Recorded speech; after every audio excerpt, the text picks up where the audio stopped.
together with SWPS University and University of Warsaw. Today our main topic is risk, AI and risk management, unlock the power of AI and risk management. We have two distinguished speakers, Andrew Tollington and Ursula Jessen.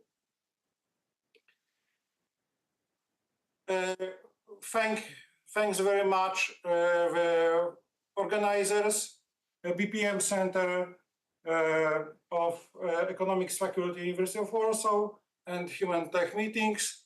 Thank very much ISRM, EMBA. We are here at the Management Faculty, University of Warsaw today, hosted by the Director of EMBA Faculty, Management, University of Warsaw. Thanks very much for patronage, Ministry of Digital Affairs, Republic of Poland, and Minister of Higher Education. And also, thank you very much, Director of University of Warsaw and Chairman of Polish-Swedish Chamber of Commerce for supporting us with that event. Thank you, Scientific Committee, for directing us into very up-to-date topics with our webinars. Thank you, patrons, the Dean of Economics Faculty, Dean of Management Faculty, and President of ISM. Thanks for supporting us by our business patrons and students organization. And of course, thanks for all people behind the scene. And thank you very much, our dear volunteer students. You can check all the names on our web pages. Now I will handle the voice to Professor David Rubens, the ISRM Director. He will lead us through the rest of our meeting. Peter, thank you very much for that introduction. Welcome to everybody, both those in the room here in the University of Warsaw, and to those joining us from around the world through the magic of the internet. We are going to be talking about a subject which I think is at the heart of everything that we do today, which is that how can AI help support us in developing a better understanding of the risk environment that we are all operating in, a better understanding of the threats and challenges that we are undoubtedly facing, and also have an understanding of how we can use this to make the societies we live in and the organizations that we work with safer, better, more efficient, and more resilient. But I think we might have some feedback. Okay, we're okay. I'd just like to repeat Peter's opening remarks. I'd like to thank all of our people who have supported and sponsored us. These events do not just happen. This is the second event that is being run in partnership with the ISRM, Institute of Strategic Risk Management, and the University of Warsaw. We'd like to particularly thank today Dr. Thomas Lewicki, who is the director of the EMBA program at the University of Warsaw. Thank you for hosting us in your wonderful facilities here. And before we move on, I'd just like to hope that everybody will see this as an opportunity not just to be receiving and listening to us, but also to take the opportunity to be part of the dialogue and the conversation. Please do feel free to share questions if you are in our worldwide audience, and we will be taking Q&As, questions and answers, as part of our process. We're going to be having a number of individual speakers. We're going to be having a two panel sessions, which we're looking at AI in all aspects of its development and its implementation into our operations. And I'd like to first start off by introducing Andrew Tollington from SIRV, who I have to say, complete openness, we are delighted to say has taken over as chair of our AI in risk management chapter in the ISRM. Andrew brings a lifetime of experience in developing and implementing and managing AI in its multiple applications. He has been part of startups, he's been part of established and mature organizations. He's won awards as Innovation Award finalist multiple times. who is the Director of the Year in the Institute of Directors, a finalist, and SIRV was the Startup of the Year for New Civil Engineering Tech Fest as a finalist there. Andrew, it's delightful to have you here, and the floor is yours, sir.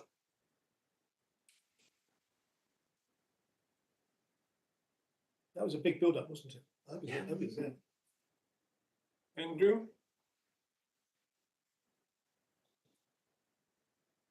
Okay, we will now cover up. Do we know that Andrew is online and is ready? Does somebody know that? Okay, this is about technology. Let's hope the technology delivers. Okay, what we'll do is we'll wait for somebody to bring Andrew online. Can I just say to the young people in this room now, can I place? I think that we Ursula, so maybe you can start from Ursula. So Okay, there we are. Andrew will join us soon. We will do a swerve around that. So what I want to do is to bring in the second keynote speaker, Ursula Jessim from ECE Group Services in Germany. And Ursula will be talking to us about venturing into Monte Carlo, exploring the risks and opportunities of generative AI in risk management. And Ursula, I do hope that you are there. Welcome to the session. Yes, Ursula is there. Hi, I hope you can hear me now. Yes. Loud and clear. I cannot screen share. Maybe you can. One moment, you will be given privileges. Mhm.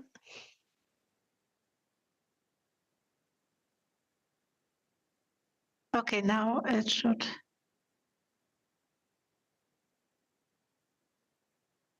work. Yes, we can see. Okay. So thanks a lot. Thank you very much for inviting me. I'm really happy to be in this, especially in this domain of risk management. Please show the screen because we see your presenter, not the presentation screen. Okay.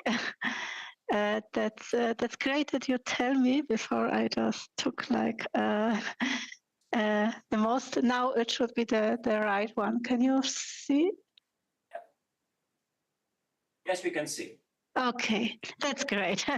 So I'm really happy to be talking about AI or generative AI in area of risk management, because my personal opinion is that's something that's one of the most important issues nowadays, and I'm really excited about the discussion.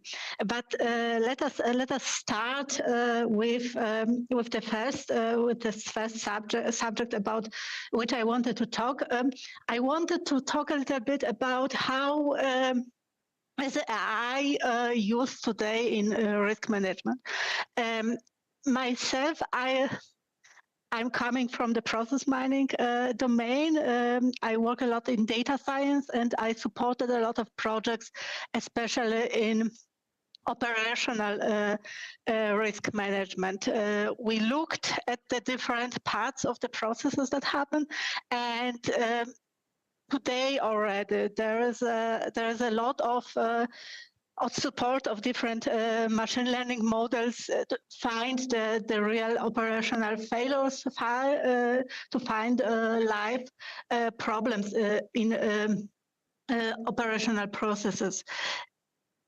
There's not at least as important as operational risk management. I think the AI plays a crucial role in strategic risk management. There is in this data-driven world, in this millions and millions of terabytes of data that we work with every day, it's really hard to make real strategic decisions without using of some more advanced tools to understand the data, to understand what really happens. And additionally, I help today already with managing external risks. to trying to connect what happens in the companies with this different dynamics in our world, with the regulatory changes and all the emerging threats that we see a lot. I thought to make it not that dry for you, I wanted to talk about some special examples where we've seen in the last time a lot of interesting use of AI in risk management. I think one of the things, especially for those coming from US market, I think a lot of these apps would be known. For those that don't know, one for the exciting example of using AI together with risk management is Lemonade Insurance. Lemonade Insurance disrupted the area of insurance, and they tried to bring to the users the streamlined experience. So in the background, the AI-driven chatbots are helping the user. The AI algorithm assess risks, determine how much the user should pay for the insurance, and at the point of the finger, everybody can just see how much should be paid for some special insurance, but it doesn't end there. Also, the claim processes are operated through AI. AI evaluates the claims. They finds also frauds. There looks for this process doesn't last a long time.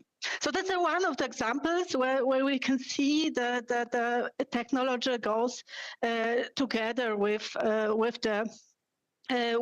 the actually known problems like insurance.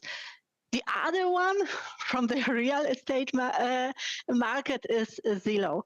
Zillow also had this idea that if you want to rent, buy, sell your house, it's usually lasts a long time. You have to find an agent. This agent have to evaluate all the paperwork. They have to evaluate how much is your real estate worth, and how can you work? How can you sell it? And what had to be done? So they had this idea. Okay, we can put AI in charge. We can make it more streamlined. We can make it more enjoyable for the users. And they built a platform around AI. They built a platform where you can upload your house pictures, their location, and the details about your real estate. And then you can get the automated valuation of your real estate. But you can also look for rentals, or you can rent your own location. So it's also streamlined and also hand in hand AI and the AI and the processes that are put together. There's a lot also of usage of specific algorithms that's used for frauds, that's used for predictions of risks, strategic predictions. So also interesting example that was also cited as one of the disruptive examples in this market area. The other example I wanted to talk about, just a few sentences, is Shell. Shell is known as one of the first adopters of AI first philosophy. So they started to think how can we bring AI to help us with strategic decisions, to find the risks, but also how to do the predictive maintenance, how to improve our operational efficiency. Shell has a special part that also consults the board of directors. So they prepare some kind of special special reports talking about the possible risk, not only internal risk but also external risk. They use it really a lot in this area. And just as I tell, just a few examples to make it a little bit more tangible for you. The last but not least is Amazon. So Amazon Just Walk Out program. I think maybe some of you heard about it. So the Amazon had this idea that we don't really have to use any kind of checkout inside of shop. There is a technology that can, when we went to the shop, we scan our ID, and then we can take whatever we want from the shop and just go out. And the mixture of different technologies, the mixture of vision, computer vision and deep learning, automatic billing, makes it possible that the system would know what to do and who should be paying this bill, and to make this process streamlined as well. I put those examples to show you how many companies are trying to bring this AI into their already known business. But when we look at them, I think if you know a few of these examples, maybe you notice something.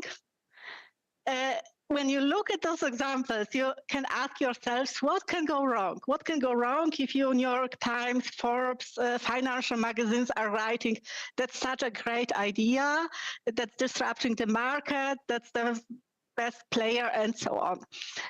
So if we look, for example, in the Zillow in directions, especially this one, this startup, in 2021, they lost billions and billions of dollars. So what happened? So what happened if AI is so great, we can achieve so much, and it helps us everywhere? So what Zillow made, they built the business around AI. They built the business around the algorithm, a lot of black box algorithms. That means that they didn't really understand in many of times why the areas, why the rentals, or real estate locations are evaluated as they are. They did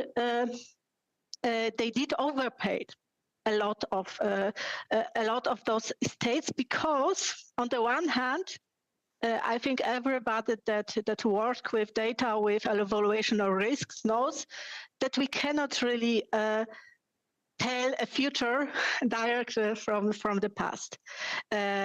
If you know the notion of black swan, the things that happen and nobody really expect, but there's a lot of different dynamics in this market, and you cannot really anticipate everything.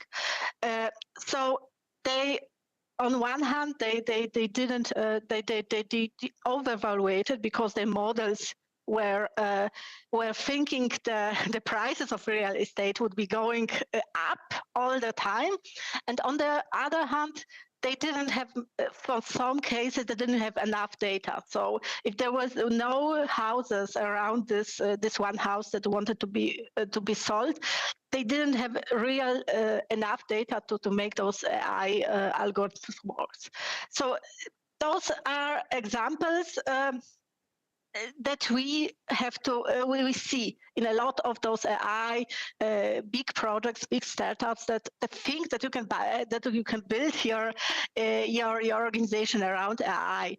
The other example, maybe a different problem, is if you know this example, you can also think about Amazon.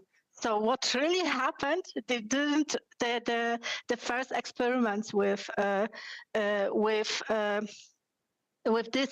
these shops have shown that they cannot trust the technology. The technology is not there where they expected it to be. So it hasn't got this 100 or even 90% of accuracy. That's why there was a team of people sitting there in a different country even, and they were checking all the videos, and the whole process, although was advertised as something that's done through AI, was actually done through people. I just wanted to show you that there's a difference from that what we can expect, and difference in what really happens, especially in this special technology. So where are we now? We are now especially last 2 years are pretty excited for the whole AI community. We see the generative AI that brings a lot of promise, a lot of things that can happen. But we have to remember AI and generative AI. It's still AI. We have still the same problems, the black boxes, that we don't understand how the decision is made, or we don't sometimes maybe overestimate how much the algorithm can really tell. I brought some of the more visionary examples, what can happen in risk management in the future. So, for example, we can expect the new fabrics of the future, where everything from predictive maintenance, operational efficiency would be driven through AI. So all tests, all risk, operational risk, it could be also data driven. The other really exciting scenario is dynamic scenario planning. I'm a big fan of simulation, especially in the AI area, and we can imagine the new systems, the new models would be in the future, would be able to generate the simulation of different possible decisions. So what would happen if we invest in this product? What would happen if we go in these directions? What would happen if you don't put enough money for the people for cybersecurity, for example, and so on and so on. So this is also very exciting for us. And for example, the other one, the global risk monitoring and response, the work between the different countries, between the different organizations, when they can look at this very dynamic world that we have today, and try to see what can happen, what are the possible dangers that come there. So that's really visionary, and most of it is still not possible today. But I think if you see the Monday presentation of OpenAI, you can see how fast it goes, how fast we go in this direction. So there's the vision, but on the other hand, there are risks. So where there's opportunity for the companies, there is opportunity for criminals as well.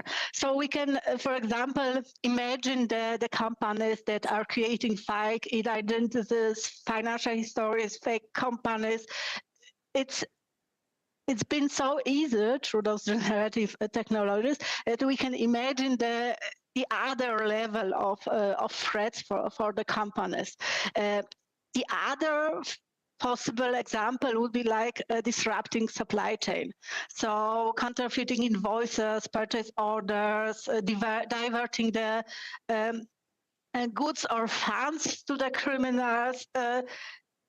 If we still don't know what's possible, so we don't really know how to defend from those kind of threats. But with this technology that's advancing so fast, it's the things like that are getting possible.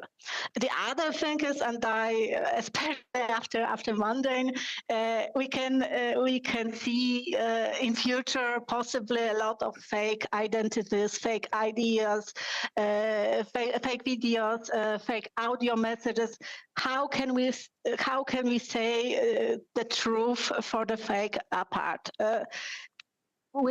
we can see now it's already being hard, but I think with each month it will be a bigger and bigger problem. So is it bad? Can we harness AI for good? So I believe there is a transformative potential. AI has the power to revolutionize industry. The world that we will see in a few years would be totally different world. But there are a lot of different problems that have to be solved on the way. There are ethical implementation, so how to ensure transparency, fairness. There is a risk management and security. That's why I told them I'm so happy to be here with you and talk about this, because that's a so important part of this journey that we have. The efforts have to be collaborative. Nobody, no government, no scientist, or even the companies that creating that can do it on themselves. So there is a need for collaboration between governments and in industry. It is essential to maximize the positive impact of AI. And we should be open to new opportunities for innovation and growth, but we also should be aware of the problems that can be connected with that. And at the end, just before the discussion, I asked myself, do we still need risk manager in the future if the future looks like that? And I think there are a few things that are really important, like the human touch. And human touch, the complex judgments. No system, no model would be able to deliver it to us. The ethical oversight, we still need people to do it. And adaptability. So if there are black swans, if there are things that the model never seen before, the people are predestined to think creatively, to adapt to unforeseen circumstances, what models are not really able to. So we absolutely need risk managers in the future. On the other hand, with the rise of machines, we get efficiency. It's amounts of data that we cannot really imagine that can be worked on. The problems, the risks can be detected all the day and night long. The robots don't have to sleep, and there is a cost saving. So with those, we could say we don't need risk managers in the future, because maybe they would be better. I think the truth is somewhere in between. So we have to adapt. We have to learn to work together. We have to learn those tools, understand those strengths and weaknesses, to build a kind of cooperation. AI augmented manager, for example, that uses those tools to defense and to find the risks. There is a need for training and upskilling. And in conclusion, I believe AI will revolutionize risk management, but the human element will remain indispensable. And at the same time, I think the generative AI, or AI generally, needs good risk management and needs specialists and experts from this area. Thank you very much. Ursula, thank you so much. That was exactly what we needed. That has set the tone for the whole of this session. I'm sure the whole of this conference. I've got at least 20 questions which I've written down here, which is a sign of a good presentation. You will be on the panel, so we'll leave some. Absolutely, yeah. Let's come to one point that you mentioned, which is about collaboration and just a general idea of governance in AI. It seems at the moment that it is almost completely an ungoverned space. Nobody has ownership of it. I mean, it is very much the Wild West. One of the things that we learned from the internet was that you really need to have governance in place from the beginning. Do you feel that we are paying attention to the governance issues, and is that something we're going to be paying the price for if we do not do it at the moment? I think the people, the actors that are setting the tone in this kind of discussions are the wrong ones. So on the one hand, we have the discussion between masks and OpenAI, which are somehow everybody has different interest in that, and they talk like we have to stop it. No, we cannot stop it. And on the other hand, we have the government, like European Union, trying to do something without really understanding what happens. I think it happens so fast. It's so complicated for many people that especially on this government side, there's not enough time to go with the pace. On the other hand, you always have to ask if somebody takes part in this kind of discussion about governance, what he has to gain from that. So I think a lot of voices in these discussions, although spoken through experts, they have a lot of hidden agenda behind it. So I think there should be built some kind of governance that's outside of these agendas, of these different agendas. That also helps for the companies to innovate, but in this safe way, or at least as safe as possible with such fast pace. Thank you. I mean, basically, on one level, we're looking at governance and regulation. Yeah. On the other, we're basically depending on human goodwill, which I think historically has been proven to be not particularly a trustworthy path to go down. I'm sure that we will be exploring that. Ursula, thank you once again, and we will see you back on the panel. Andrew Tollington, I take it you are online, Andrew. Are you here? Can you just confirm you're here? You are. Andrew, I gave you a great build-up last time. You didn't appear. I'm not going to do it again. So you can have a look at the recording if you want to see that. But Andrew Tollington, it's great to have you here. Coming in, thank you. Appreciate that from SIRV. You're going to be looking at will risk management drive AI adoption? We'll be looking at from a number of perspectives. And Andrew, I'm delighted to say the floor is yours. Yes, thank you very much, David, and apologies, sincere apologies to one and all. I got in from Melbourne, Australia, over the last 48 hours, and that has clearly done something to my computation of hours. I was an hour out, so my sincere apologies in advance. Let me share my screen, and sorry, Ula, to miss your wonderful speech. I was looking forward to that, but bear with me, if you would, whilst we go into my web browser. And please give me an indication, everyone, if my audio is not good. Audio is super, and now we want to see your presentation. Fantastic. Okay, fine. Bear with me whilst I bring it up. Yeah, we have excellent service from SWPS. Okay, can you see that now? Yes, we can. Fantastic. Okay, right, terrific. Let me then start from the beginning. Hello, everyone, and thank you, Peter, for inviting me along today.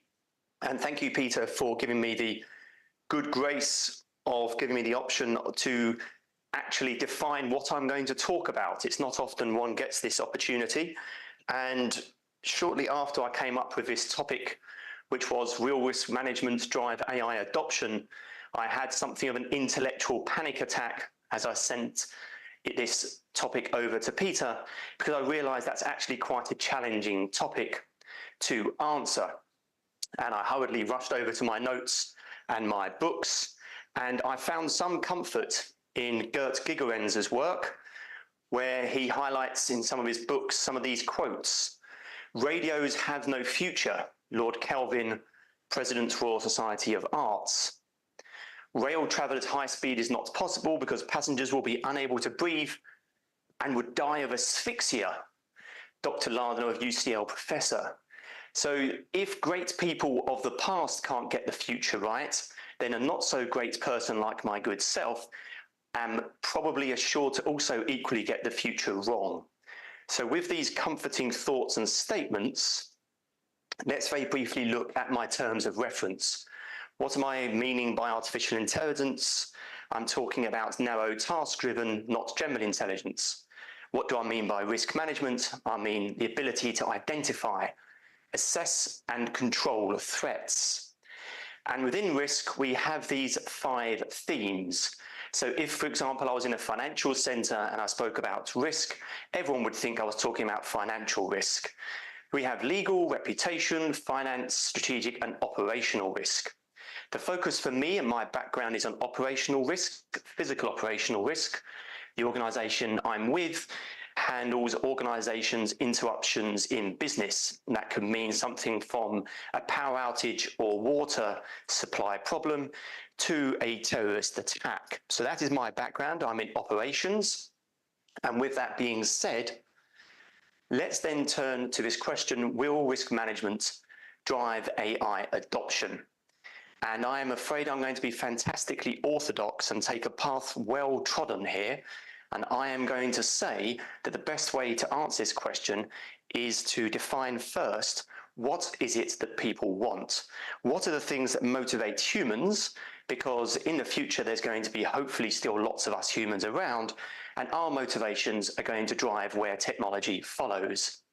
So the question then is, what are the things that drive us humans? And for that, I bring to us BJ Fogg, who, when I was studying behavioral economics some years ago, outlined, the Stanford professor, BJ Fogg, outlined for us these 6 items, these 6 factors which drive us humans. So we run away from fear, isolation and pain. We run toward hope, social and pleasure.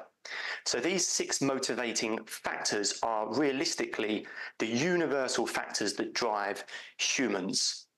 Question then is, out of these 6, which has prominence?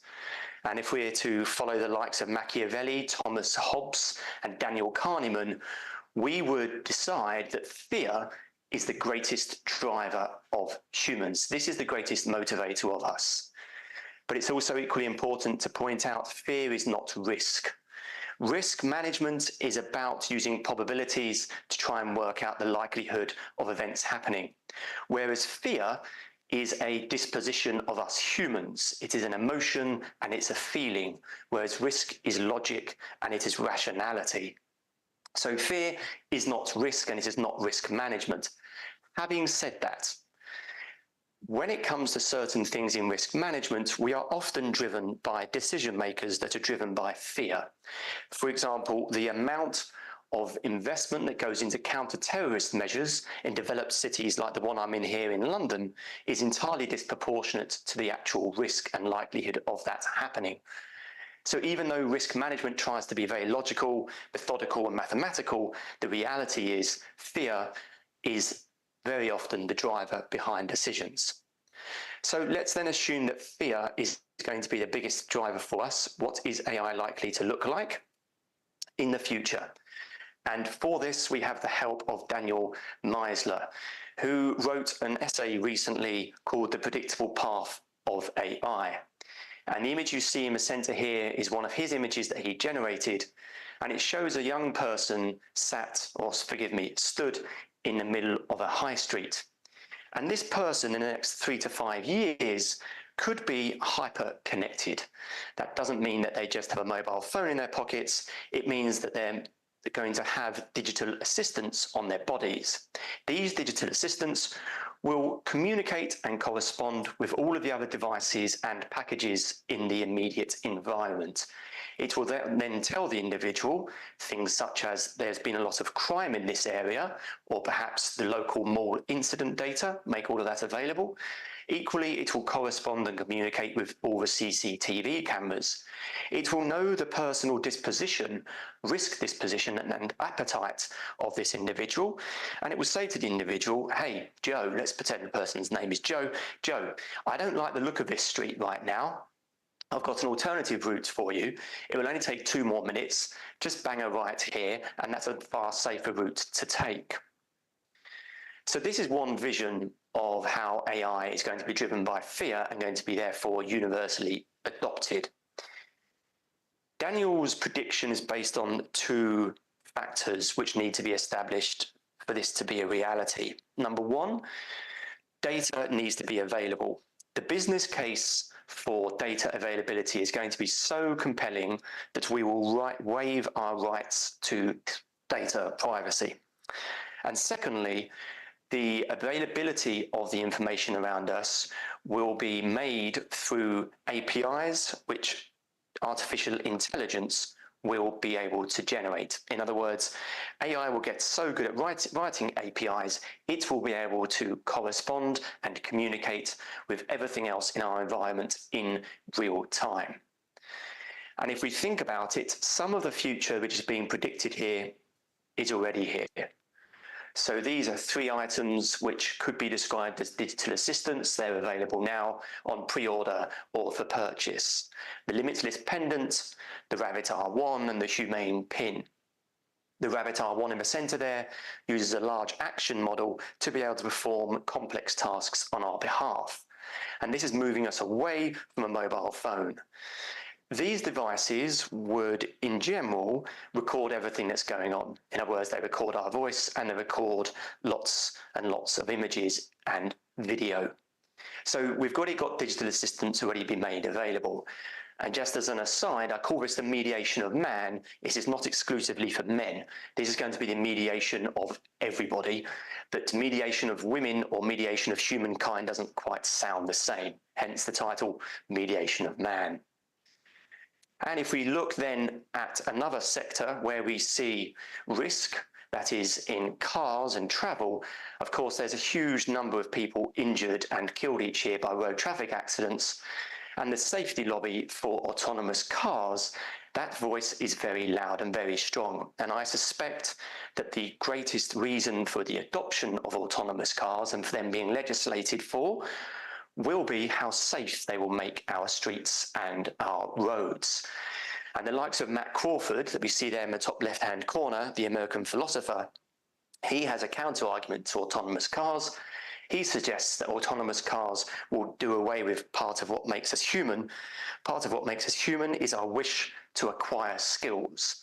And he suggests that in actual fact, our ability to acquire the skill to drive a car is part of what makes us human.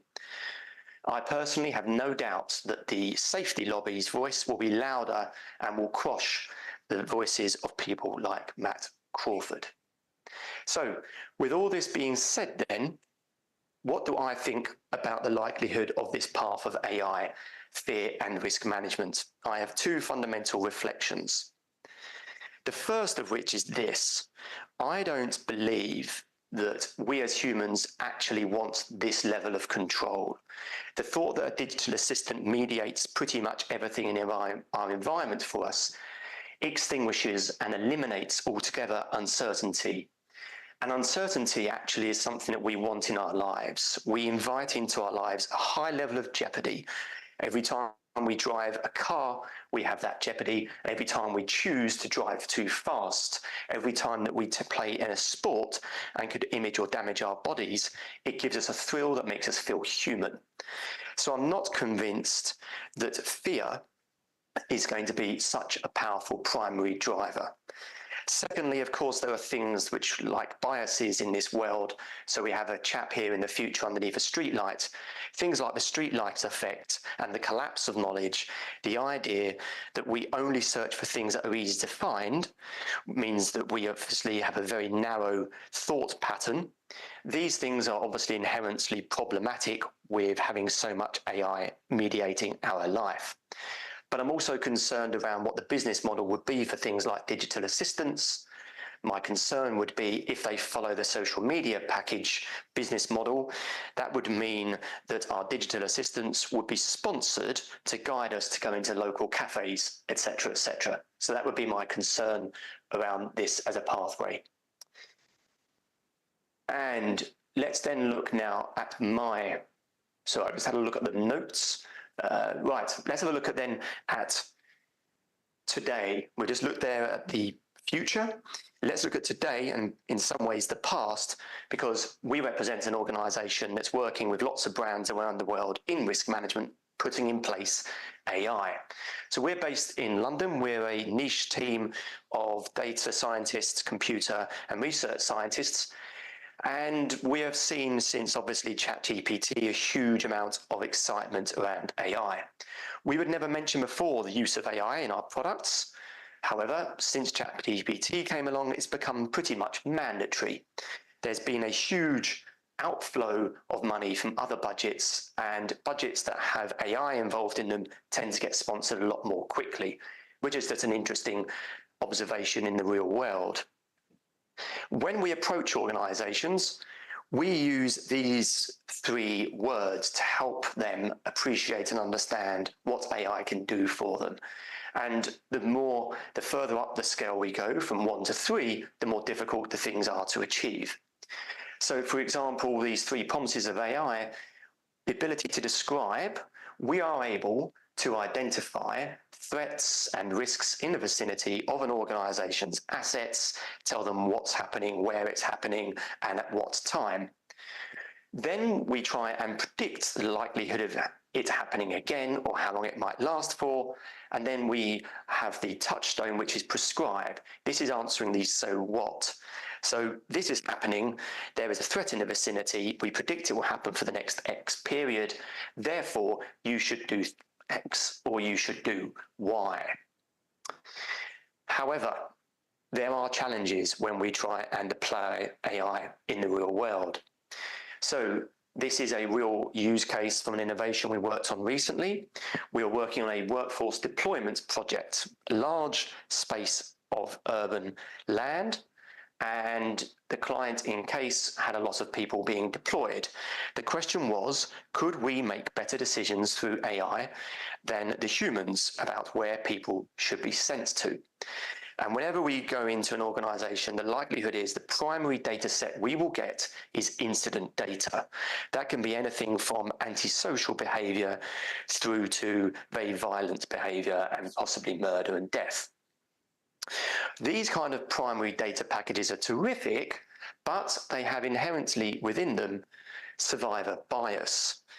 Survivor bias, for those of you that are not aware, is well articulated by the example of World War II bomber planes that came back from successful missions. These planes were considered successful because they returned from their mission. And as you can see, there's lots of red dots on this particular plane. These red dots represent where bullet holes have penetrated the skin of the aircraft. And in response, the engineer's initial response was to put plates wherever there were bullet holes. But of course, this isn't the right thing necessarily to do, because the bullet holes that went into areas where there are not red dots probably took down the planes that crashed and burned. So this survivor bias is also reflected in a lot of incident data that we work with.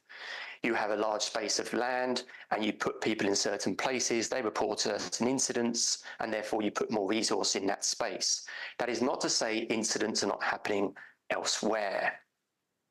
Therefore, we try and counter things like survivor bias by saying, can we have access to X, Y, and Z data sets? And of course, that often is data sets which are held elsewhere within the business, and that's far more painful to get a hold of. And it makes projects like this very often negligible or non-viable as soon as we try to reach out to get other data sets within organizations, because organizations are holding tight a lot of their data. So to the conclusion. My conclusion is that a lot of people are very worried about the future of AI and its pathway, and I can understand why, and there's good cause for that. Those of you that are interested in whether or not you have a future of work, I believe that if you are motivated and you truly genuinely understand the needs of an organization, you will still have a place in the future. I also believe that we are fascinate a little bit too much about the innovation, and in actual fact, what we should be looking at is the diffusion curve. So it's not the innovation that's so important, it is more the capacity of that innovation to spread and penetrate society. So we probably should reshape the discussion much more around where technology is going as far as users, rather than actually the next latest, greatest thing. Having said that, many of you will recall during the years 2020 and 2021, your government probably said something like our government here in the UK said, which is, we are bringing out a mobile app. And the mobile app will use Bluetooth to be able to communicate with other devices in the area. And if someone has COVID, we will be able to track and trace them. This was a monumental failure here in the UK and cost an absolute fortune to not roll out. However, in these kind of times of crisis where fear is the priority, there is a very good chance that something like the Rabbit R1 digital assistant could counter the next wave of COVID, let's call it COVID-30. And if something like another pandemic occurred, I can see something like Daniel Meisler's path of predictable AI becoming a reality, and every person within society having a digital assistant. And the question would then be, would we surrender those digital assistants after the pandemic came and went? That is my conclusion. My name is Andrew Tollington. You can reach me on LinkedIn or Instagram. I work for a company called Serve. Thank you very much for your time. Andrew, thank you very much. Thank you. Andrew, just briefly, can we just, as you're now chair of the ISRM AI and Risk Management Yes. chapter, just a few words about that and how people can get involved in it? Yes, thank you, David. So I am chair of the ISRM's AI and Risk Management Special Interest Group, a full mouthful there. We were formed in the early part of this year, and I have with me Peter, who's also on the Special Interest Group, and I have Mads, who I believe will also be joining us in the panel, and then I'm very fortunate to have Pauline Nordstrom and Hart Brown also within the group, and our aim is to encourage debate around AI and its use, applications and risks in the world of risk management and crisis management.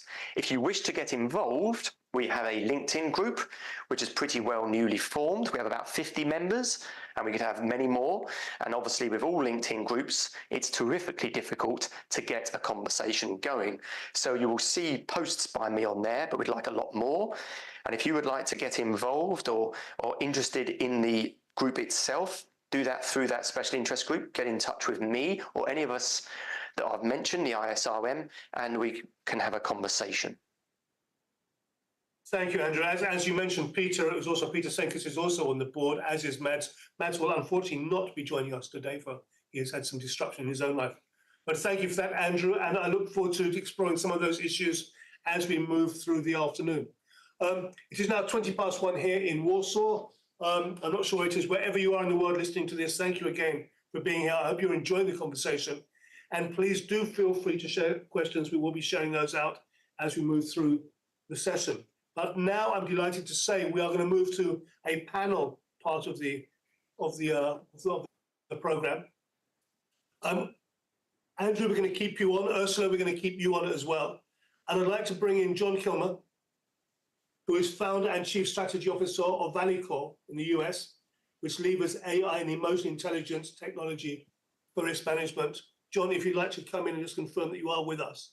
Yes, John is here. And there you are, John. Good to see you. Welcome. Peter Borkowski, who is with us in the room here in Warsaw. Please, Senator, ask about Mads, because Mads maybe will join in. He's an expert in, Peter is an expert in cybersecurity with 17 years experience involved in social projects and industry conferences. We had a fascinating conversation before we came online. Peter has certainly what can be called a rich background, and so we're looking forward to the contribution from there. Mads, if you are with us, Mads, then please do come in and confirm your presence. But we will be bringing Peter Senkus as well as part of the conversation, and we will take it from there. Mads, if you do join us, please feel free to come on in. John, great to have you. Do you want to just kick off just for a couple of minutes, just tell us who you are, what you do, and sort of the areas that you're involved in? Absolutely. Thank you. By the way, Peter, I look forward to meeting you soon. My name is John Kilmer. I'm the founder and managing member of Valacor US and our subsidiaries. We focus on emotional intelligence, specifically not just facial recognition and machine learning, but a compounding of a variety of variables that focus on the process. John, you made, I think, Jessica, you made a very good point that there's a lot of flawed technology out there. And Andrew, I think you were getting to a very critical point that we focus on. It's the human factor. And so we focus on the human emotion factor. And I think there's a question or two that I will go into, but that's a little bit about me and the company. Thank you. Thank you, John. Great to have you here. Peter Bolkowski in the room. Do you want to come in and say hello to us? Yeah, thank you. Thank you for the introduction. Hi, everyone. Yeah, my background is rich, but very narrow. So all my life in cybersecurity. But it's good because while being simple screwdriver, who's having a very narrow perspective of the world, it's good for me to discuss AI because it's now in narrow, let's call it a narrow place. So for us as a cybersecurity guys, it's a good time to discuss how to securely develop the AI algorithms and so on, because in the future, when we will go another step ahead to normal artificial intelligence, probably it will be too late to discuss this. So thanks a lot once again. Happy to share my experiences today. Thanks, Peter. I hadn't realized until now, but I've just realized my life ambition is to be rich and narrow. That is my life ambition. You've just articulated that for me. Thank you. Thank you very much for that. Piotr Senkus, let's bring you in. Peter, in the room here in Warsaw. Yes, thank you very much. I have a couple of roles in my life. I'm not narrow. I think wider, because one of our roles is to teach our excellent students. The second role is I'm a business consultant. Recently reorganizing organization, middle and big ones, including industry and also self-governments and governments. But recently I do a lot of AI, implementing AI systems, and even we implement like Piotr told before, we have AI system on our box, which could be safe and secure and implemented in the really sensitive areas, which nobody wants to have leakage of information. So that's my background. Thank you. Thank you, Peter. We're going to go into the panel. What we'll have is we'll have each panelist will have an opportunity to speak for a few minutes about their area of interest, and then we'll open up the conversation. And please, our audience, think about questions, because we want to have questions also from you. Yeah. Please do think about questions and share those on the screen. John, I'm going to start with you. There's a theme coming through this whole conversation, which is that the desire to trust in the AI as it exists at the moment, with an understanding that it is flawed. It is flawed, it is incomplete, it is emergent, it is really, really in its toddler stages. It's still probably not out of nappies, to be honest. And yet we are trying to trust it to take over ownership of many significant areas in our lives. You used the phrase flawed technology, which other people have sort of spoken about. You bring the emotional intelligence side of things to the game. Okay, we're not talking about just electronic impulses, but the emotional intelligence. What part does that play in sort of enhancing what we have at the moment, and bringing risk assessment accuracy and value to the game outside of the pure technology side of things?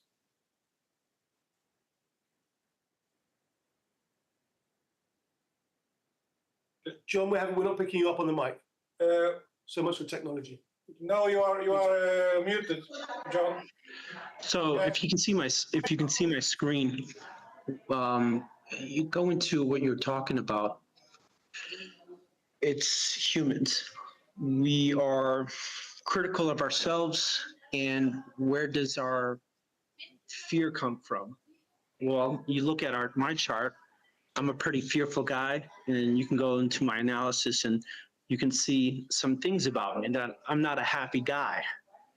And how do we play this into the evolution of technology and risk assessment and risk management? I've got a partner, for example, who is in Ukraine. I was in Kiev during the bombing, so I'm pretty, can feel the weight of what they are feeling. And I can say it's a human factor, and it's the human emotion factor, because it's coming from our thoughts. And so things that we don't understand, we're going to naturally fear. But as we are able to visualize our emotions, there's something in our brains that triggers where we can begin to comprehend that. And that plays into the risk management, because, for instance, in Poland, you guys are, just a little bit about fun facts, what are the biggest risk assessments for threats for Poland? Natural disasters, cybersecurity threats we're talking about from Peter, regulatory compliance, economic uncertainty, political stability, supply chain distribution, climate change, infrastructure deployment. What are these all have around? We've been talking about us, humans, and we're unsure of who we are, and that creates a lack of confidence in ourselves and a lack of confidence around society. And so when you have that, especially for risk management, you can open cracks, red on blue, blue on red. That becomes a real serious threat for, say, national security, for the Polish defense. And so you're only the best you can be if your people, the students there that are looking right now, you know, you look at the your emotions. Take some time. Do you know what you're feeling? Do you know why you're angry?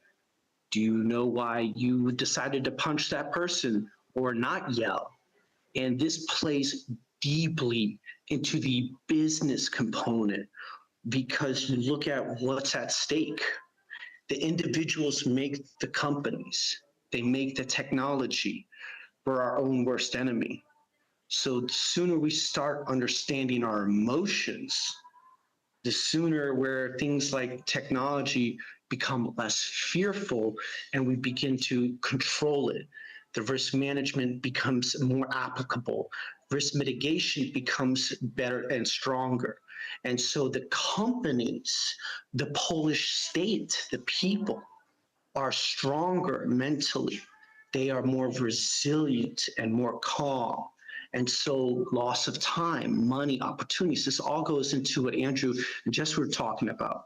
It's a human motion factor. So to just summarize it, the biggest factor, I believe, and what my company is working on around the world, is to help empower people understand their emotions, because this plays into hiring people, deception, understanding who are potential corporate espionage. How can we see cybersecurity compliance issues from a human component factor? So that is just a little bit of what I believe the human emotion factor and how emotional intelligence is the forefront of actually applying stronger risk management compliances and better risk mitigation. And we're already seeing massive changes in the US, veteran policies in Ukraine, the Canadian people who don't have a tendency of being more risk adverse. And so there's a lot of opportunities to help people when they see their emotions become more resilient. I hope that answers that. Interesting points. It's good, because I mean, humans are fundamentally not good at understanding risk, are they? I mean, you just have to look at COP20, climate change or whatever it might be. The most clear example I had of that was, there was I think it was a Channel 4 news interview with a lady talking about 4G phone lines and the fact that if you live near a 4G phone line, you could maybe get cancer. And she was saying, I hate living next to a 4G, it's dangerous, it's dangerous, it's dangerous. And then when the camera went off, she lit a cigarette. And you go, well, if you're lighting a cigarette, darling, don't worry about the 4G phone lines, because clearly way before that is. But you also brought the point of fear in, which I think I'm going to bring you back, Andrew, when we come around to you, I'm going to bring you back in. Because at the moment, there just does not seem to be a correlation between the threats we are facing and the discussions we're having and the tools we are bringing. They just seems to be out there. But before we do that, what I want to do is I want to bring in Peter. Peter, I'm going to bring in Peter Borkowski, not Piotr Senkus. Peter Borkowski. It's a communication. Let's keep our things clear. Peter, at the end of the day, these technologies are not good or bad or right or wrong. They're useful. They're either useful or they're not useful. There is the way that they bring utility to our lives. And the side of the game you're in is very much about implementation and integration. How good are we at taking what we have, which are amazing tools in their potential, and actually bring them to, at the end of the day, make our society safer, to use John's word, more resilient, to bring general utility and added value to the game? Thanks a lot for this question. I will refer to what has Andrew said and so from one side we see excitement, right? AI, everyone is talking about the AI, the users of AI and so on. And a lot of employees and people are using it with a lot of emotions, positive emotions, sometimes negative emotions. Sorry, can we just ask, I think somebody's got their mic open. Can we just ask people to keep their mic closed if they're not on? We're getting background from somewhere. I think we are now okay. Okay, fine, thanks. Yeah. Cheers. So on the other hand, let's put the excitement aside. I'm very fan of being a calm, and in general, regarding security issues, I always say to everyone, keep calm and be reasonable.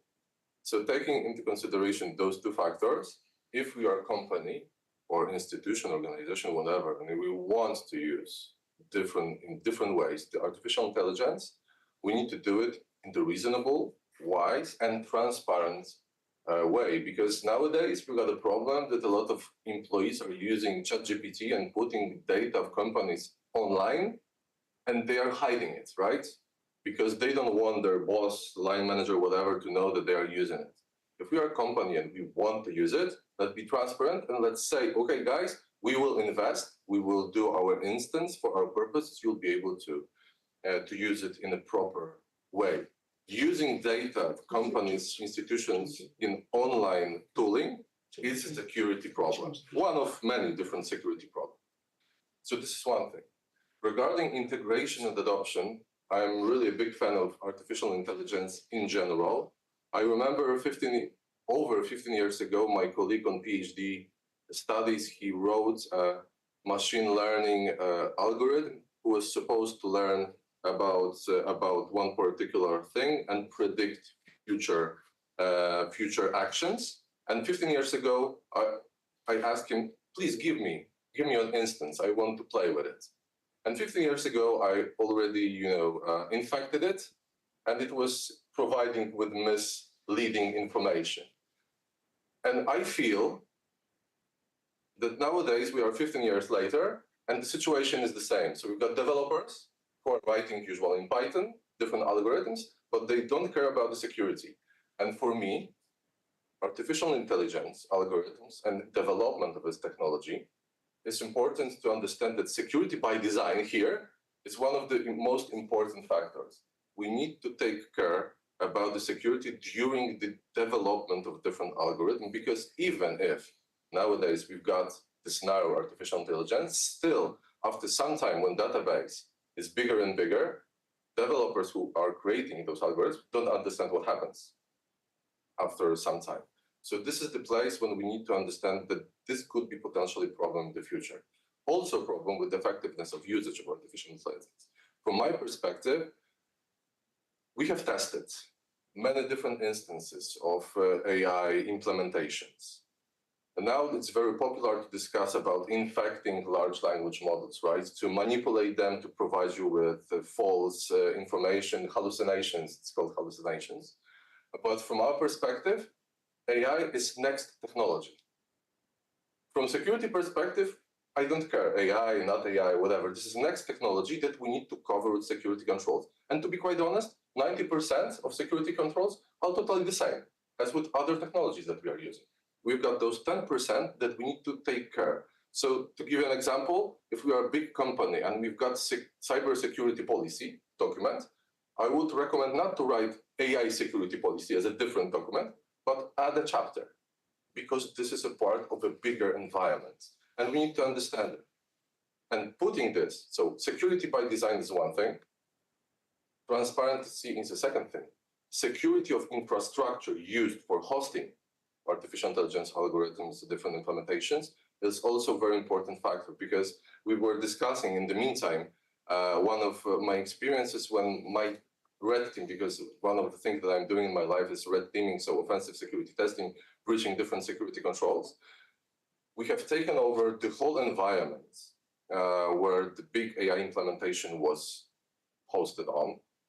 Firstly, we have changed some data in the database to see how the algorithm will react on it. There were total nonsense responses from this implementation. But then we've made the next step, and my team has started to learn how the algorithm was written. And we started to make changes in the way the algorithm was working, and it was even worse. Comparing it into the situation when I'm following with my team different dark web forums, when there are cyber criminals, they are discussing about artificial intelligence. They are discussing about the security gaps. They are not using it very often right now, because the artificial intelligence right now is not responsible for important decisions, right? But when we will use it, when we'll believe that we are at the moment that, okay, it's ready to make a really important decisions, then criminals are already prepared.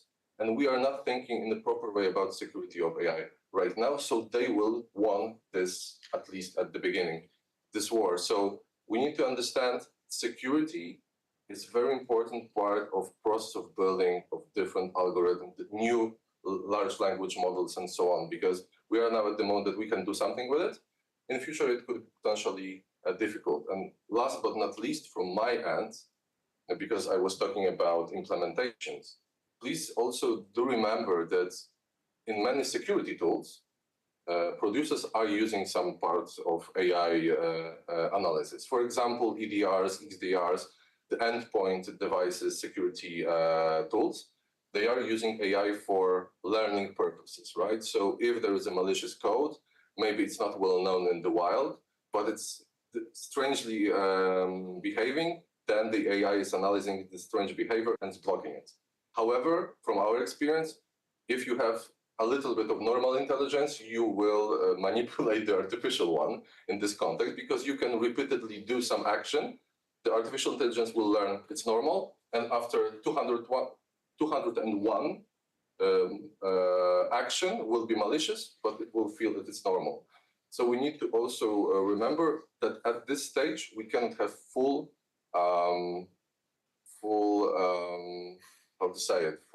we cannot trust fully into artificial intelligence. It's a tool, it's have a great future, it can be used in a very interesting ways, but at the same time, we need to remember that excitement is not the best emotion that should lead us, especially in the security world. Thanks a lot. Thanks, Peter. It's interesting. I don't know. I'm not a technology person, but I do know the work of Bruce Schneier. I'm sure you know. And of course, Bruce Schneier talks about the theater of security. The idea that you can isolate and you can control that space is in itself a paradigm error. It's a paradox error. The example I always use is that if you understood how a car engine worked in 1930, you understood how a car engine worked in 1990. That was the same one. But if you open a car engine now, it's computer chips. There's been a paradigm shift. And it seems to me that we are actually struggling using the technology of a 1930s car to try and describe a 2020s car. And there's a gap there. There's a paradigm gap there. I'm going to come around and I'm going to loop around that, but I'm going to come to you, Andrew. Are we actually fighting a false war? I mean, the idea that we can control or we can secure the world of AI that we have here, the algorithms. I mean, I know, for example, you can go into ChatGPT and they can write you an attack model for all of this. You don't need to know very much about it. So are we actually fighting a false war here? And is it possible to talk about securing data, securing facilities, securing access to the fundamental aspects of our life, which AI is getting involved in now? I mean, is that a false paradigm? Is that a false discussion? Well, I can't speak necessarily to a false war, the term war, but I think the greatest danger comes from the word war. We talk about biases. We have, again, I studied behavioral economics some years back. We have over 180 biases as humans at the moment, and that will grow as more scientists discover more biases. Some of those biases are positive. My wife has at least 300. So if you want, Okay. so if you want some more, just come to me. I'm sure I can write them down. Yeah, can't wait. Thank you. So we've got loads of them. Some are positive, some are negative, right? They're not all biases by themselves can be very helpful. And the point there is that the flavour will change, and it will be totally undetectable. And as I outlined in my slides there, we're talking about an environment where we are mediated even further. So our knowledge used to come through, for example, books. They used to come through the spoken word, and we moved to books. The printing press, etc., came along that made that fully available. And we come through different mediums, and we have the internet, we have the mobile phone. And if we move to a world which is not far away from us of digital assistants, the question is, what flavour are those digital assistants? And so when you talk about a false war, I'm not talking about necessarily direct conflict, but just subtle changes will be sufficiently powerful to change mass behaviours. And that is, for me, the greatest concern.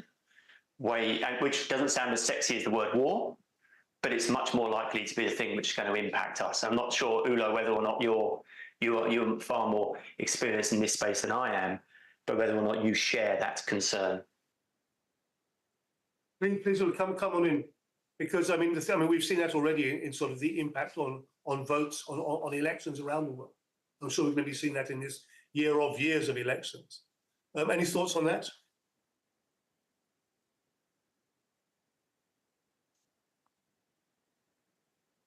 Yeah, not sure the address the question too. So come on in, please come on in. Yeah, So Andrew, I agree, and I agree with you. There's a lot of truth and what you said, and I think what I have to contradict Piotr a little bit, because he said for us, at least in cybersecurity, that the threat is a threat, and we already have to have the ways to cope with them, and it's only the next chapter. I think that something changed, that because till 2 years ago we had this basis when we said that's the truth, that's not the truth, that's valid, that's not valid, that's human, that's not human. All those mechanisms that we have are built upon this trust. At least we have some kind of ID, license, driving license, something that we have to put the system, some trust, who we are, what we do, and so on. So I think that there had to be change in that. And we cannot really believe that the car, as you said, the engine is still the same. I still understand the engine. I think we don't understand this engine now. I think that we don't understand, but we cannot, what I wrote in chat, we cannot really focus on avoiding every risk. We have to think about the ways to ensure that we have the capacity to manage impacts of these problems, because these problems would come, and we have to know how to manage the problems. Ursula, you make a really good point because it goes back to effectively managing the problem, and it goes back to who's creating the technology. How does that problem happen? Humans. And as humans, how do we become more effective in when that crisis happens? How do we handle it? Do we have the right people who can handle high stress, anxiety, combat zones? I can go into a combat zone and be fine. I can bring my wife and she'll have a panic attack and probably die. It's about how do we use emotional intelligence, what Andrew's doing, Ursula, all of these variables need to combine together in creating a more effective process, not hey, fixating on one thing. And I think, Peter, what you're doing here and what the University of Warsaw is doing is bringing that discussion together, because from that discussion, you need to have actionable steps moving forward to make those changes, to implement, like what Ursula's saying. We possess the capacity to endure and effectively manage our impacts. Okay, from a discussion like this, how do we actually make change happen that actually prevents or mitigates or manages that potential crisis that may happen? And I think, honestly, I strongly believe it's emotional intelligence. We can vet people. We can put people where they're at. We can empower people more where maybe they lack somewhere here. They can move and step up over there. But it takes knowing oneself, because we can't help anybody around us until we can help ourselves. So it starts with us, then others, and then the society and the companies. John, thank you for that. We are going to have time to go around the room, so to speak, around the table one more time. I want to bring in Piotr Senkus. I think all of us, to a certain extent, are educators. We're doing our stuff, but also sharing and passing that on. But Piotr, of course, in his role within his own department, is absolutely centered on education. Piotr, what are we doing to make sure that I'm not sure that we have the right to tell the next generation what to do, and given how badly we've handled this generation, I think we should just leave the room and let them get on with it. Yeah. But what are we doing, and what are you doing, and what should we be doing to make sure that the next generation has the tools as much as possible to carry that baton on?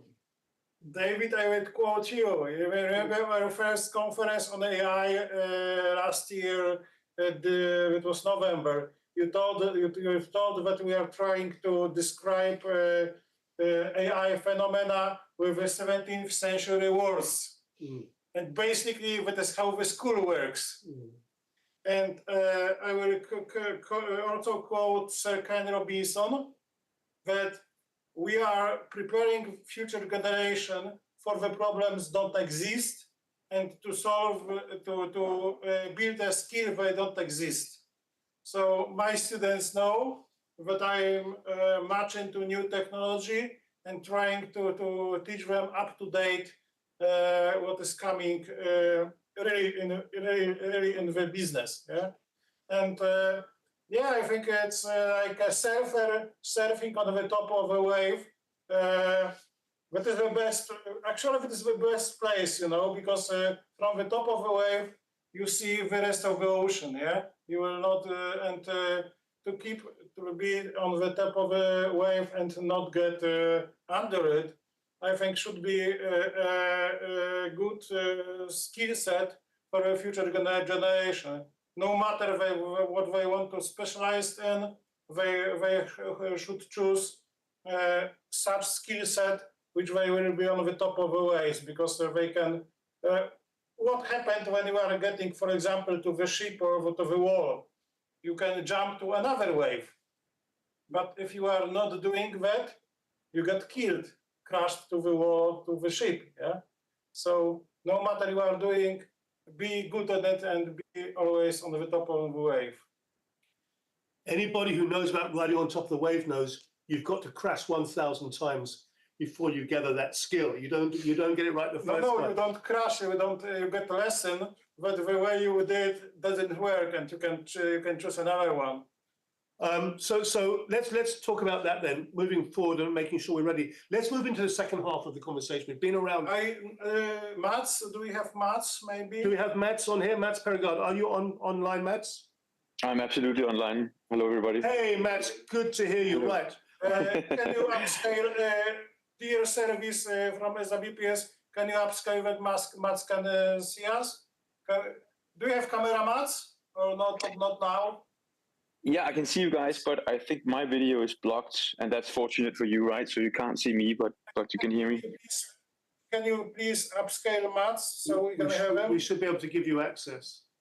Oh, that's good. Whereabouts are you right now, Mats? Geographically? Yeah. Yep, Yeah, I'm in Copenhagen, Denmark right now. Yes. Yeah. Well, listen, come on, you've missed a lot of the conversation, but unsurprisingly, we've been talking about AI and risk management from a whole range of perspectives. So why don't we just pretend that we're bringing you in? Why don't you just very briefly, Matt, introduce yourself while we're trying to set the technology up? Introduce yourself, just a bit about who you are, and just give maybe just for a few minutes what you're involved in and some of your thoughts about AI and risk management. Yeah, sure. Absolutely. Thank you so much, David. And apologies for the very late arrival here. I'm the CEO and founder of a governance, risk, and compliance platform. So a digital tool for managing risks and everything around it. And that's very much where we started 8 years ago. Data in, data out, basically a smarter Excel sheet. That was how we saw ourselves. And comes out, my background is from security risk management, very physical approach, the operational risk, if you will. And before that, from the armed forces, ex-army officer. Founding Human Risks in 2016, we basically wanted to bring up a smarter tool to the market, as I said, replacing the Excel sheets. And gradually, and I'm not very technically bright or gifted or educated in any way, but as me and especially my technical team started to seeing the developments within AI and machine learning, then of course it's pretty clear to us that the whole technical development is relevant to bring into this space. So the past few years, we've been working on developing pragmatic algorithms in the governance, risk, and compliance to help suggesting and assessing the relevant risks. So we are harvesting a lot of open source data and trying to analyze that and suggest the relevant risk and changes in the risk landscape to the end users, to our customers. We're trying to harness the magic elements of content generation and generative AI to help people write up the risk assessment or create an incident report, or to support where there's a lot of manual work, and obviously also for, I think that lies between pattern recognition, so being able to spot tendencies in security incidents before the analyst does. So yeah, I hope that sort of frames it. It does. I mean, you're very much looking at the application side of things as well, and I think that brings us very nicely around, maybe to the second round of our discussions, which is okay. What difference is it going to make? We've got the theory, we understand it, it's out there. The kitchen is ready. The larder is full. The cupboards are full. Now we've got to cook something. Now we've got to put something on the table. So Andrew, let me come to you, Andrew. How do we use, exactly, you've got to pay attention, my friend. How do we utilize this? How do we make sure? There's three things I think that all of us are trying to achieve in our own ways, and that is influence and impact and legacy. We're trying to make a difference. Andrew, you've got, as you said, a group of people from a wide range of backgrounds, activities, interests, perspectives. What can we do to make sure there's stickability to this, that it actually brings value to the world we're living in? So what can we do in the scope of AI, with AI, to make... Yeah, how can we bring AI to the game that it has value and utility and makes a difference, a positive difference? So I think when we last spoke on a conference back in the autumn of last year, I made clear that my approach is that oneself needs to get involved with a project and get into the nitty-gritty to understand what's going on, rather than reading third-party sources on the topic. Because once one gets involved in something, then you're much more likely to be able to assess the validity of what other people around you are talking about. So I think it's important as an upskill for all of us to get involved with an AI project in the first instance and to get educated about the risks. And when people use terms like training data and the like, and I talk about certain biases, then one can start to really understand what the impact of that is. It's clearly coming to us in different technological waves. And I think part of what Ulla spoke about, and the sense of where does ultimately power lie, I think what we probably need to do and what we will see, I'm still in kind of future forecasting mode here, I'm afraid. I think in the next 5 to 10 years, what we will see is people starting to talk about technological paternalism, where we've moved from a governmental paternalism where women couldn't vote, not many worked, etc., and right now that's on trend. The next 5 to 10 years, I see the technology companies, the big seven, etc., falling under this banner, and potentially organizations, governments looking to effectively outsource a lot of the governance, similar to having a mini democracy or something along those lines, because power corrupts, and it corrupts absolutely. No one is immune to that. And therefore I see some sort of an international governmental body, and this is not going to be made up of just AI experts. I'm talking about normal everyday people who will help set the tone and the direction of where we're traveling. Because right now the large organizations have much more information and control over us than potentially one could say any other government has ever had. And once we start to wake up to that, I think we'll start to see a governmental structure being formed and people being less fearful of AI and seeing its uses. Having said all of that, before I just conclude on that, that's a slightly different conversation. We're talking about general AI, right, and narrow AI.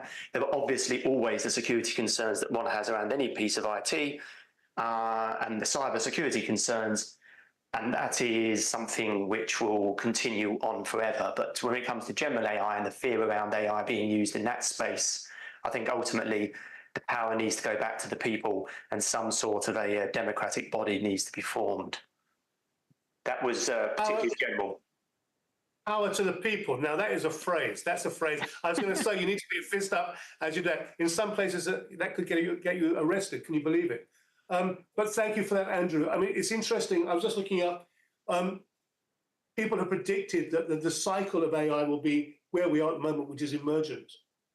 Then it goes to competent. It allows us to do things. Then it goes to smart. It allows us to do things better.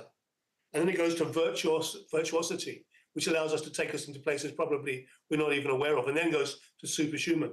But at the moment, we're very, very much in emergent. Peter Borkowski, are we able to see what the next generation looks like? Because it seems to me that when we look at change, it's not just exponential change now, but it's exponential to the power of exponential almost, that it's almost impossible to predict. I mean, ChatGPT is only just over a year old, and it has been literally almost life-changing in terms of how we run businesses, how we do things. Do we have the ability to go back to what Andy was talking about? Do we have the ability to know what the world will look like in 2027, 3 years from now, from that perspective? My perspective is too narrow. I'm not a philosopher, and I'm not even trying to predict, taking into consideration how fast technology was evolving in the last years. In our security industry, 4 years is like a whole, century. So taking that and the pace of AI developments in the recent 1.5 years, probably it will be very difficult for anyone to predict what will happen in the next, 30, 40, 50 years, to be very precise. However, from my perspective, also to respond to what Ursula has said, in my opinion, I'm treating this technology, AI technology, as a revolutionary, but it's still next technology. That is why I feel, from security perspective, that if we've got those 90%, as I told, of security controls that are applicable to other technologies, we should use at least them to AI, instead of situation which I see right now. We do not use any security controls because it's new. We will we will see how it will go. So no, let's use at least what we know, and then we will have more time to think about those 10% things that we need to secure more. This is revolutionary, and we need to think about it from at least this perspective. And also showing that this is next technology, nuclear energy, right? It can be used in a positive way and in a negative way. And similar situation with AI. You can use it for purpose of building efficiency in business processes, in risk management as well. But it also generates additional risk, which we can see right now even. Cyber criminal groups are using AI algorithms to build better phishing campaigns. They are using AI algorithms to make deep fakes, to share and escalate disinformation in the internet. And you know what we see right now on our eastern border on Ukraine or in the Middle East? These are like battlegrounds, digital battlegrounds, where algorithms are fighting with each other. So if we can see it right now, how it works, how it develops, for me personally, it would be very difficult to predict how it will be used in the next 10 years, especially taking into consideration the geopolitical context, right? Now we are in a phase that technology will be developed much faster because there will be two sides of the world which will compete with each other. So this is a factor which is also very important in the context of evolution of technology. Yeah, okay, can I join? I want to add something to Peter's talk. Basically, technology, next technology, what we call AI, is a next technology like a knife. You can use it to cut a bread, or you can use it to kill somebody. Yeah? But what we don't touch what it is built on, and it is built on data. Yeah. So it is just an algorithm. The data you put in, the output will be based on the data. You cannot expect if you are injecting bad data that you will get the right product. Yeah. So, but see the news now. Open every channel. What is in the news? 80% it is pain, war, crash, and so on. Yeah, and AI is fed with that. And ask yourself if you wanna, if we will make, let's say, optimistic, spiritual, whatever generations, next generation, feeding with crime, bad, and really horrible things. I don't think so. So we have to take care what we are feeding that algorithms with, but also, what Peter told, along with ChatGPT, Cloud by Anthropic, Gemini, and so on, which could be used for good. There are a lot of hacker GPTs. Yeah, we know it on the dark web. You can find a lot, and the hacker teams or of red teams, ethical hackers, are using it to improve.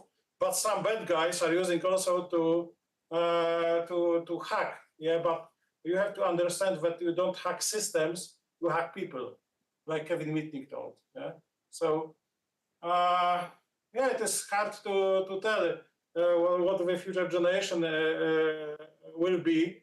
It depends what the data you put to algorithm. I love to use the words of Albert Einstein when he was asked about Third World War. He told that, I don't know what will be weapons of Third World War, but I know what will be the weapon of Fourth World War. It will be sticks and stones.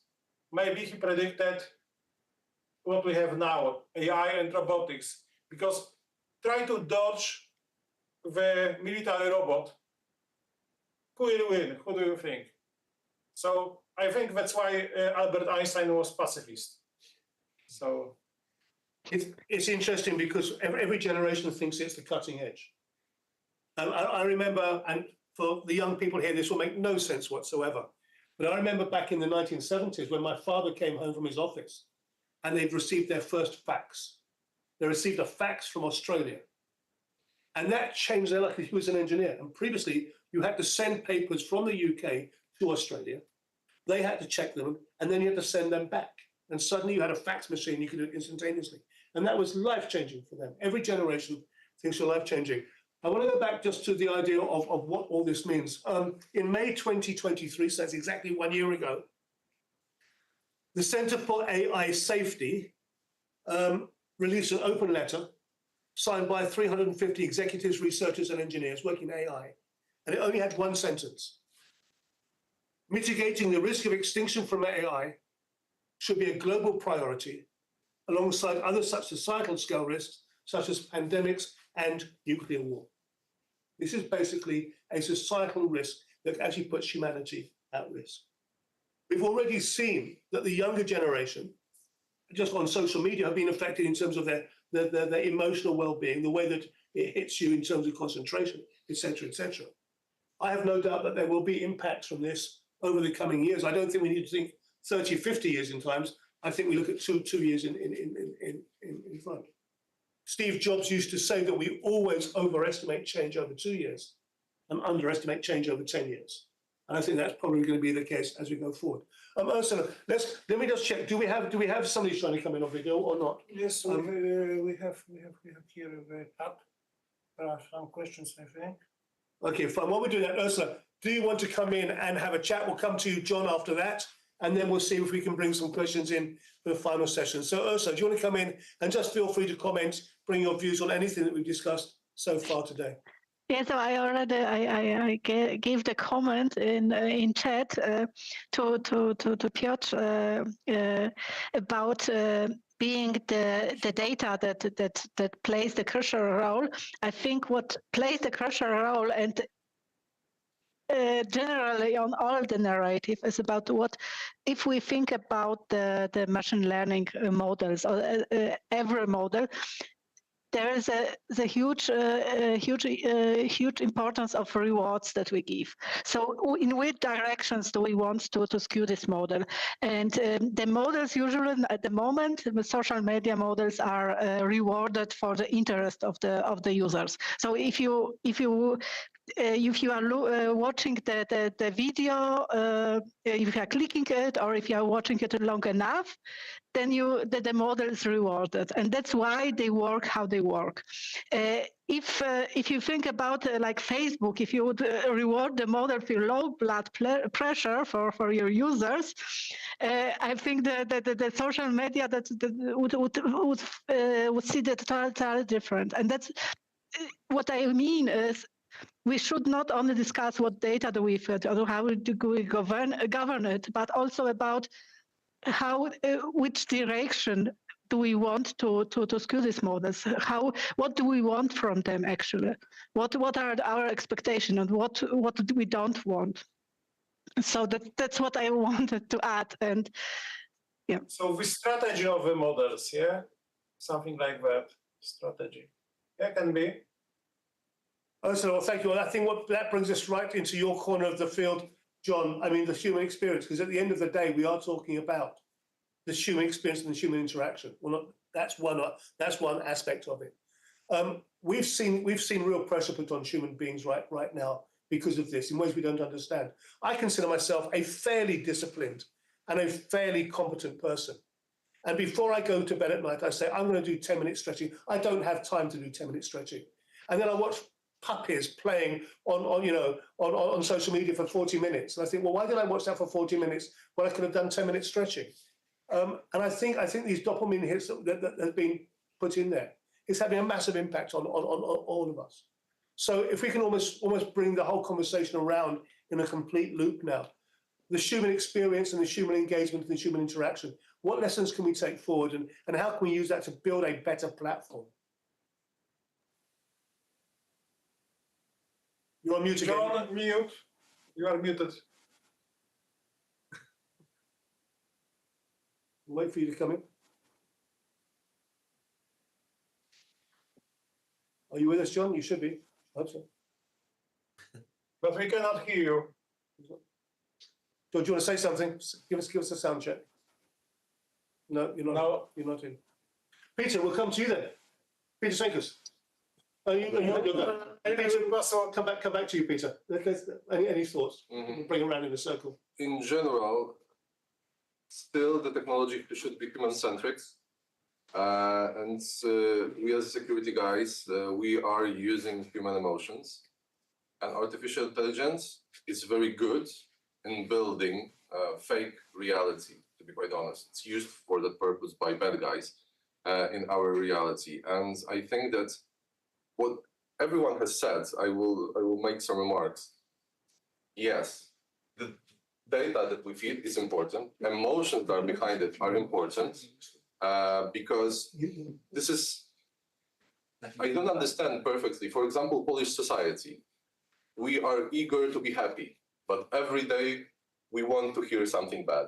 I don't know. I don't understand it, right? Because why news are full of bad information? Because it built more emotion to the people and they want to see it. But at the same time, everyone, I think, want to be a happy person. And this is similar situation with AI. So from one side, we know that we are feeling that we are going in a particular direction, but somehow we are creating technology and using it for a different purpose. So in my opinion, we should be more straightforward and more clear with what we expect from the technology, as Ursula has said. And this will lead us to the situation that maybe the big tech companies that are creating those algorithms, maybe they will build it in a different way. Criminals always be there, so this is something. Okay, that reminds me what Peter told now. Please recall the movie Player One, which is a film which everybody wanted to live in an artificial VR, virtual world, because the world they had in reality was not okay for them. Yeah? So I think Peter will agree with me, or I think also John could agree with me, that the human brain, it is a hardware, and that has a system on it, and you have a system on it you can hack. Yeah? And if that AI algorithm could hack our brain system to point us to show us that virtual world is better than real one, and if we have a repeating of the situation from the Player One movie, yeah. So what is my point? John, can you unmute yourself and tell about it's? Can you hear me, guys? Yes, Yeah. sure. There we go. Yeah, we all like fantasies. We all like fairy tales. We like to make things seem better than they are. And the sooner we let ourselves come to the hard realizations that life's not fair. You're gonna have to fight, and you're gonna have to bleed, you're gonna have to cry. That's the human part, when we can turn that and acknowledge that. And most people don't acknowledge that. Most people run from that. Ursula, you made a really good point of how do we reward the system, as well as help kind of change this model. And I think it's not just training and educating people. It's taking them through the hard realizations, getting them through that thick and thin, and teaching them and reminding them that. And through that, the communities will have less likely this idea of player one, this VR, AR kind of fantasy world, where they said, hey, this is reality. And I think a lot of people are in this fantasy world, and a lot of people don't understand the ramifications of the realities of how quickly we're progressing with technology that is run and created by humans. So you've got this small group of people, like you said, I think, David, you mentioned it, the group of 7 tech firms. They're pushing all this technology out to compete with each other, but they're not understanding the ramifications. And that's why you saw Elon Musk and them say, put a hold on this, because we need to understand it. And when we start realizing the human component and the significance that the emotional component plays in risk management, we will start saying, hey, like Ursula said, how do we integrate models that are more reward or educational basis?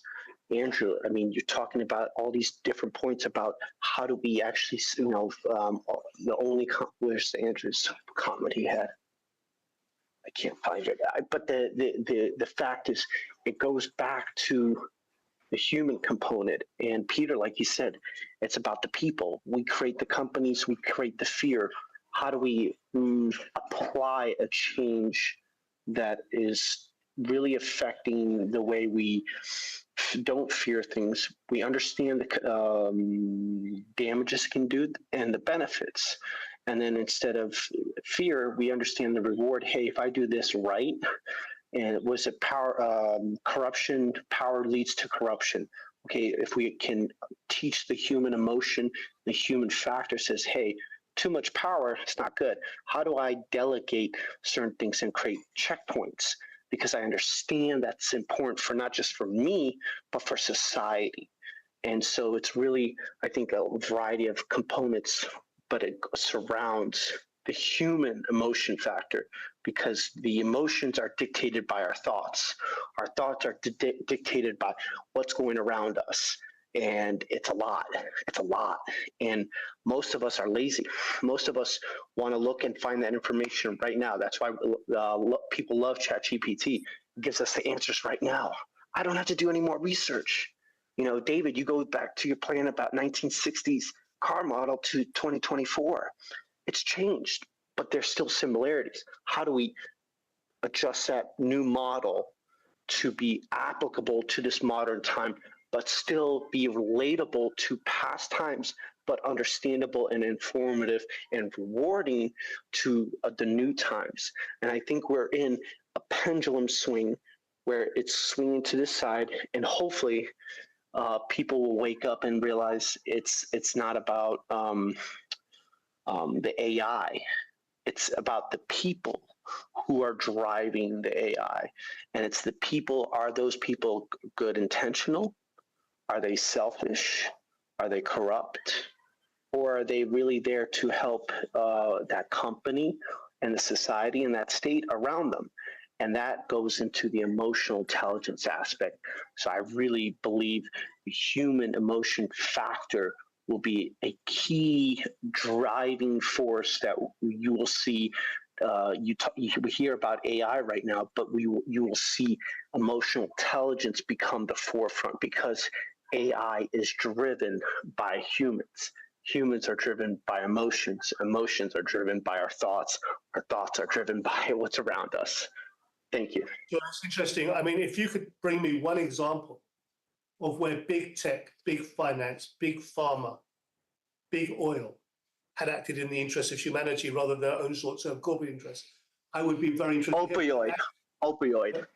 But you know, that is another conversation for another time, probably with some beer on the table. I look forward to having that. Mads, this is an example of, we tend to concentrate on that's what's in front of us. Because I actually don't have you in front of me, Mads, I actually forgot you. My apologies. Mads, do you want to come in and bring some thoughts to the table?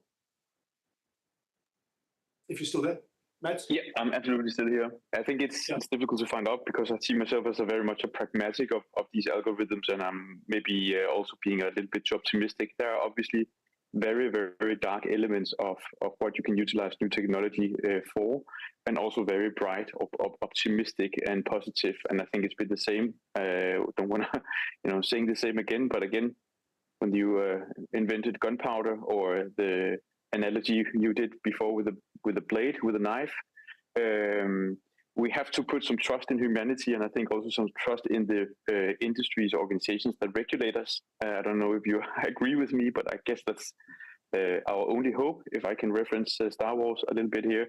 And I think it's very much up to also then how we can, the communities that we are all part of and participating in here, how do we want to apply this technology? But there are just interests that will exploit the technology and misuse it. And I don't think there's a lot of things we can do about it really right now and try to limit it. We've discussed earlier on the special interest group about what OECD and the EU and other organizations is putting out there for sort of best practice and ethical use of algorithms or AI in general. but will all actors, will all nation states, will all organizations follow those ethical procedures or best practices? I'm pretty sure. We also see very different approaches to using facial recognition if you look at the EU or US or look at China, good and bad. Yeah, I'm not sure I can put a lot of other input to that, if that makes sense, David. No, it makes sense. And Matt, we're coming to the end of a 2-hour session. I have more questions now than I did at the beginning of the session. I can't believe it. I think that is a sign of a good session. It really has been fascinating. What I'd like to do is I'd like to give everybody a chance, and I want to be strict on this, 90 seconds, literally 90 seconds. And then I want to invite Dr. Thomas Ludwitsky, who is director of the executive MBA program here at University of Warsaw and is our host today. Because of course, this is not an isolated discussion. This is very much a discussion about the leadership of the future and how we bring this to the game as part of a wider environmental context. So let's start with you, Ursula, but I'm going to ask you literally 90 seconds maximum, and then we're going to put you up, round up what's been a fascinating conversation. Ursula, your final thoughts, please. Yes, absolutely.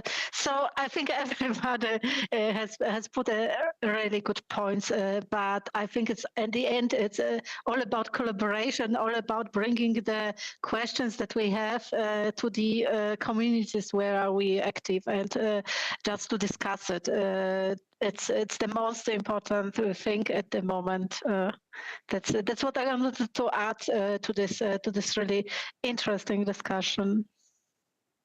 Also, I think you're right. Collaborate. I think it's everything. I think COVID was an opportunity to see global collaboration. It didn't happen, unfortunately.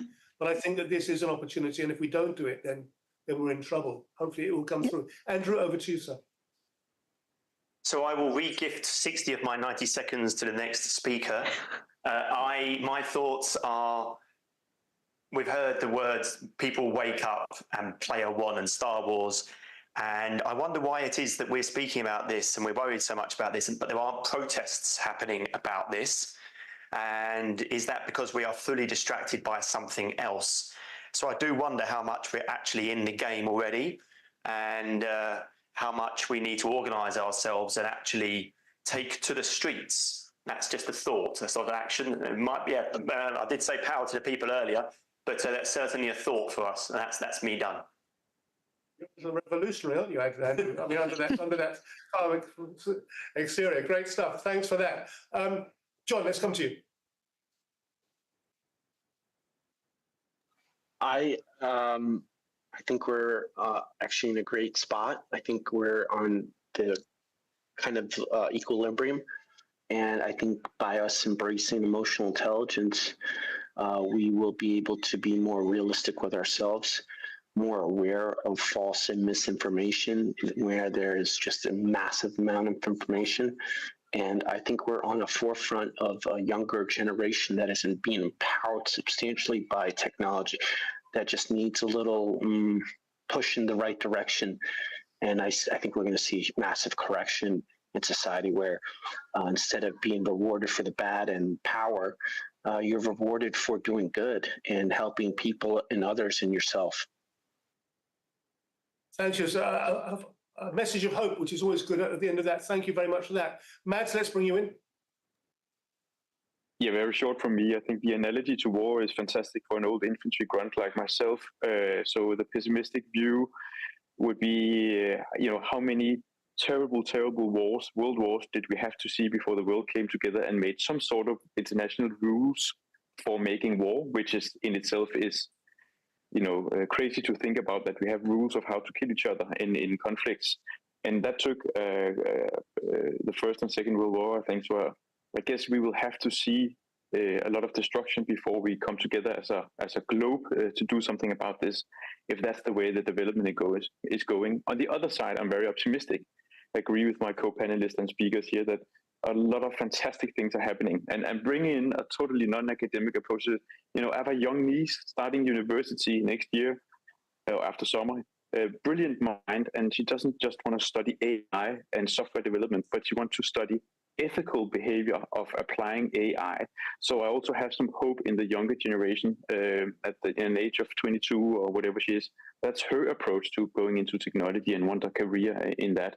So there is hope. Just as an aside, I think it was in West Point, there was a major problem because in their exam on ethical behavior, they cheated. Unfortunately, the fact they study doesn't mean that we get it right. However, it's good to know that that is on the agenda. Peter Borkowski, let's bring you into final thoughts. Thanks a lot. I will use those 60 seconds for Manju.